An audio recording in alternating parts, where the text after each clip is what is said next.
In today's video, I'm going to teach you how to turn on grid lines in Canva. The grid lines feature in Canva is incredibly useful for aligning and organizing your design elements precisely where you want them. Whether you're creating a social media post, a presentation, or any other type of visual content, grid lines can help ensure everything is symmetrical and visually pleasing. So let's dive right in and learn how to enable this feature.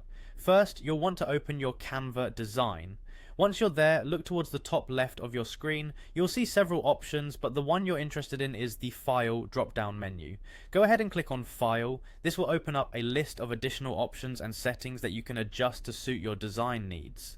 After you've clicked on File, hover your cursor over the Settings option. Don't click just yet, simply let your cursor rest over this option for a moment. By doing so, another menu will appear, offering you different customization choices to enhance your workspace and streamline your designing process. Once this new set of options appears, look for the option labelled Add Guides and click on it. Clicking on Add Guides will bring up a variety of grid line options you can choose from. This feature is your gateway to making structured and organized designs without much hassle. These guides can act like training wheels, helping you align every part of your design neatly. Now you have several grid layouts to choose from. Tailored to different types of projects or design needs, you might see options such as 12 columns, 3 columns, or a 3x3 grid.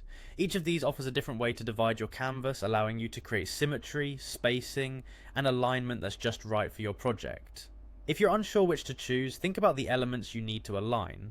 For instance, a 12-column grid can be practical for detailed layouts, while a 3x3 grid might be more suited for simpler, more centered designs. After you've decided on the grid that best fits your project, simply click on Add Guides once more.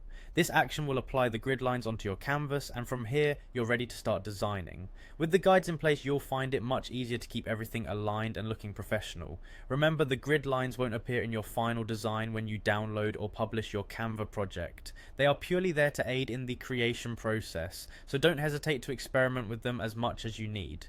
I hope this tutorial helps simplify your design process in Canva. Have fun designing.